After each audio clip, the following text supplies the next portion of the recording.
Hey, what's going on, y'all? It's your boy Lump Dog, your favorite fantasy football commissioner's favorite fantasy football commissioner, and I'm back with another PPH video commissioner message, week number 8 of the 2024 season. Wow, man, we are coming down to it, man. We're halfway through the season. So, just really quick, wanted to send a heartfelt and sincere apology out to Cone because Cone's no longer interested in doing Cone's Corner. At least it doesn't seem like to me. He doesn't call anymore, doesn't hit me up about getting into Cone's Corner. And it has to do with how the league is kind of shit on his show and or his segment a show. They did like they're on strike. They don't want to listen to it anymore or watch it anymore because of the quote unquote deleted audio from the Light 'em Up edition. So for those just joining us or haven't been around or know the history of the PPH, last year there was a Light 'em Up edition where Mr. Libby or Death Foster was going to light them up, whoever they were, all the people in the league, I guess, for skin in the game. And he came with some gifts, and unfortunately my camera I messed up and I didn't have the mic on the camera. It was switched off and I didn't notice it. So we did the episode, tried to tell them after the thing, hey, I got back home, I was like, oh shit, didn't record the audio. My bad, guys, sorry, can we do this again? No, Foster was triggered because he had spent all this money supposedly on gifts during the show, some cigars, and I forget what else he had got. I know he took Cone to Gym Boys. I'm sure that was the biggest expense. But it wasn't, I mean, again, I try to apologize for it. It's a mistake on my part. I messed up. I tried to apologize for it. Heartfelt and sincere. Foster's holding a grudge over it. Still talks about it to this day. This is last year, so we still hear about the deleted audio. Which doesn't make any sense when you think about it. So if you were going to produce a show and there was audio you didn't want to let out, would you just delete the entire audio? Not the video, just the audio, which is in a camera. Hold on, here's the camera. It's all one thing. It wasn't external. It wasn't like recorded separately. So why would I just delete the audio and not the video? And then if I really wanted to hide anything I was trying to say, why would I just not delete myself, my own audio, and keep Fosters and Cones and Ducks and whoever else was at the episode? So makes no sense. So anyway, I tried to apologize for it. Wasn't taken. And now Cone is getting his show is by the league is getting shit on. And I think he's just had enough. Cone's the kind of guy he wants to be hear about good things and oh, Cone, what a great job. Oh, Cone was hilarious. Oh, Cone, it was hella funny when you said this or that. Like, he likes that. He gets off on that. He's a star. He wants the feedback. He wants the admiration. He wants the paparazzi. He likes that. So, unfortunately, I think I've ended it for him. So I'm sorry, Cone. Again, heartfelt, sincere apologies. Anytime you do want to do a Cone's Corner, I'm here for you, bro. I'll meet up, and we can do it like old time's sake. So, anyway, real quick with the housekeeping item, Week 11's trading deadline. It's only 3 weeks away. Just a reminder, if your guys play on that Thursday night, they have to be traded before Thursday. Sunday guys, obviously, Monday guys before Sunday. But if Thursday night guys need to be traded before their Thursday night game. So, just a quick housekeeping item there. The other thing going on in PPH, man, we're only like a week away from the election, so Ultra Dark MAGA and the PPH is they're hyped, man. They're calling for their boy Trump. They think that he's got it in the bag, that there's no way to for him to lose, and I just can't wait. I just pray and hope that can't wait to hear the it was stolen, it was rigged again. I can't wait because I've called it now for like the last year, 9 months. I was telling Jimmy, Jimmy, just start it now. Why wait? you're gonna just start it now. Start it in 23. It's rigged. It's stolen before the election. Why wait till after the election and just wait for Trump to start to do it now? You know what's happening. He is not going to concede. He's going to say he won even if he lost. And the one thing I do know is that if Kamala loses, she's going to concede and say, "Yep, I lost. Congratulations," he's our next president. So there's only one side that's going to deny it. So I said, start it. Why wait? Why wait? Just start it now. Why stop waiting for it? So They're all hyped up. They're making their predictions. It's going to be hilarious. Like they were with the red wave, like every other prediction that they try to make about Republicans and MAGA doing something, and it never or rarely ever comes true. I think they won. I think they got one thing right in 2016, and that was Trump's win. Other than that, I think they've been wrong about it, just about everything. Haven't been right about anything, any of their predictions about what Trump's going to say or do. I remember it was Just My Luck. I'm just because I don't want to use the real name, but Just My Luck in our league was when Trump got convicted. Before he got convicted, he's all on the thread. He's all, "Look, you're not going to like it. What you're going to see after he gets convicted," like alluding to some sort of civil war or something. Some sort of violence busting out and not shit. Didn't shit happen. So give me a break. So I hope they're hyped. Just gonna let they'll let down a little bit more. I'm good. I'm really good. Even as a Democrat, I think I'm more prepared. You can go back and look at through the videos here. I was pretty devastated in 2016, and the reason being is because I didn't think there was any way he could win. I was like, oh, ain't no way in hell Trump's gonna win with grab him by the pussy and Mexicans are rapists and drug dealers, and some of them I assume are good people. Not all of them, not most of them I assume are good people, and there's a few of these people getting through, but no, the other way around. They're all drug dealers, they're all rapists, and only some, I assume are a few good people. So, all that BS, I was like, no way, there's no way he's going to do it, and he did it, so... Right. And then I'm sure he was like, a lot of us Democrats, we were like, shocked. It was like, oh my God, how could he have won? How can people vote for that? Yada, yada, yada. Anyway, fast forward to 2024. I'm better prepared. I know he has a chance to win. It's a razor thin election. It's probably coming down to about 70,000 votes within 7 or 6 battleground states. So it's going to be close. So I'm prepared for it if he wins, and I'll come on the thread and congratulate the PPH Ultra Dark Magas for getting their guy in, and let them know that we are now living on January 6th will be a dictatorship, because that's his words, not mine. Trump said day one, but day one only, he's going to be a dictator. So on day one, January 6th, bet your ass we're living in a dictatorship, and I'll be making sure that all the PPH understands that we're living in a dictatorship. On day 2, we'll see how it goes. Maybe he gives up the dictatorial powers. Maybe he doesn't. So usually dictators don't. They usually don't step aside and concede elections or say, hey, congratulations, good win. We need to do better next time, right? No. Dictators don't usually do that. Authoritarians don't do that. They claim they won. They fight it to the end, and still, even then, when all the evidence says they didn't, they'll still say they won. So, should be exciting.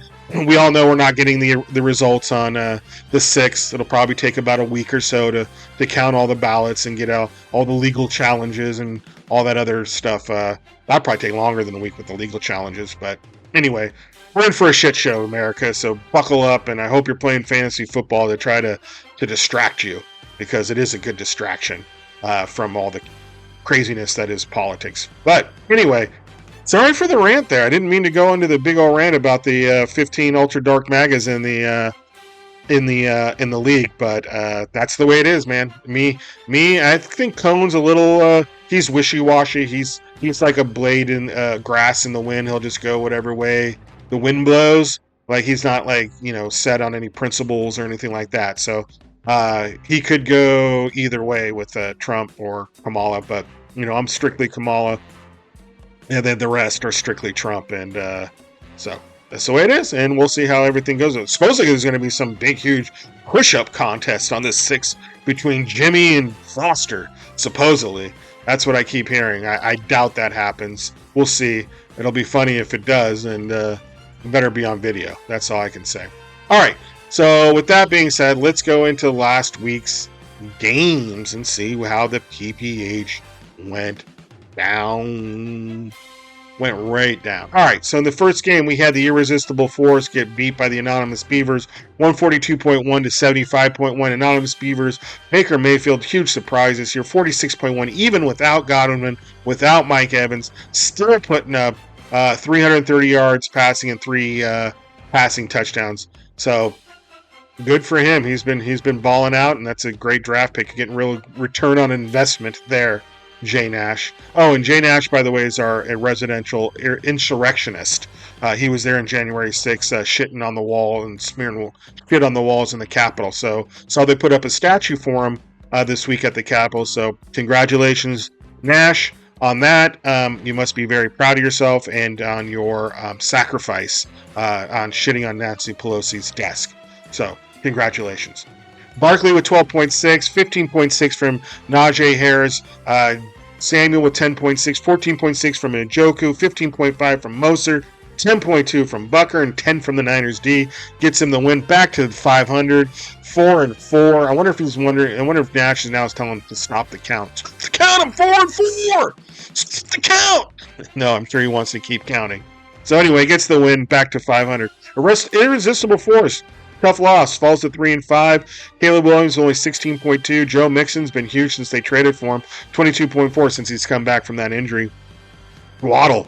Man, left that guy. He was inactive on Sunday night. Got ill. So that's tough with a big fat 0. And then 15.3 from Kraft. And that was all that was it for that. But looks like Duck and Cone were in a mood to change things up, and we made a trade this morning. I sent them over Jameis Winston and Jameis Williamson for Detroit wide receiver for Mike Evans, and I got Minshew back because I need a bye week quarterback. And let me tell you guys out there in fantasy football land, if you're not playing in a 16-point team league, it's tough.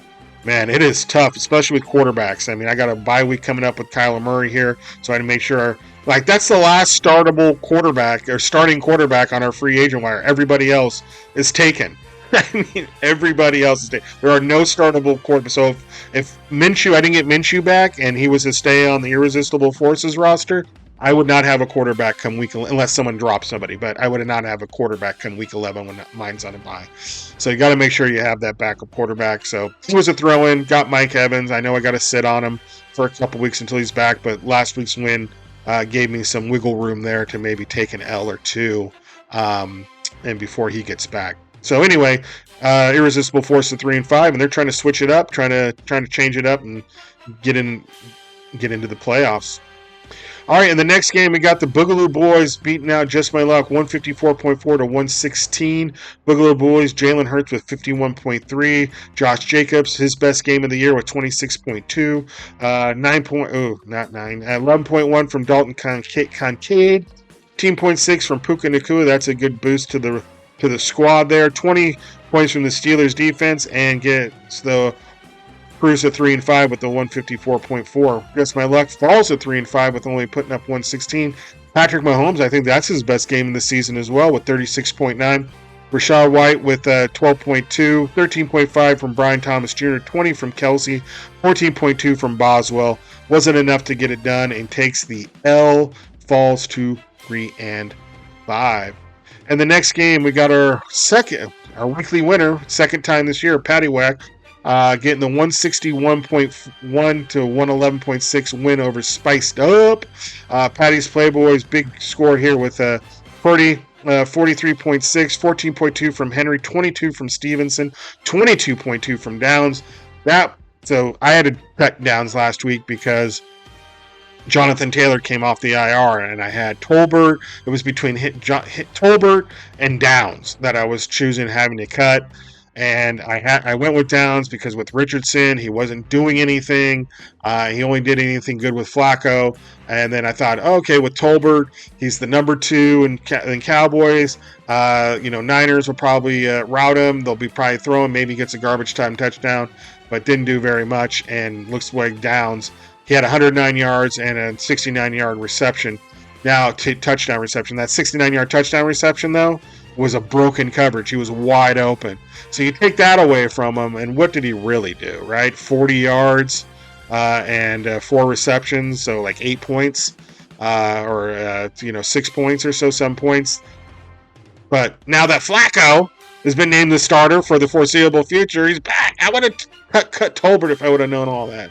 So my loss is Patty's gain, got 22.2, got the weekly. Got 16 from Flowers, got 13.8 from Laporta, got 12.8 from Hunt, and got 161.1 and win his second weekly, and most importantly, improves his record to 4-4. Spiced Up takes the L. May goes out with the concussion, only gets 12.9, excuse me. Bucky Irving with 11.9, 15.9 from Chase. He made a big trade last week, getting Jamar Chase and trading away Kyrie Williams. It looks like Britt is Duke's fantasy advisor as well, because Britt told Duke not to do it.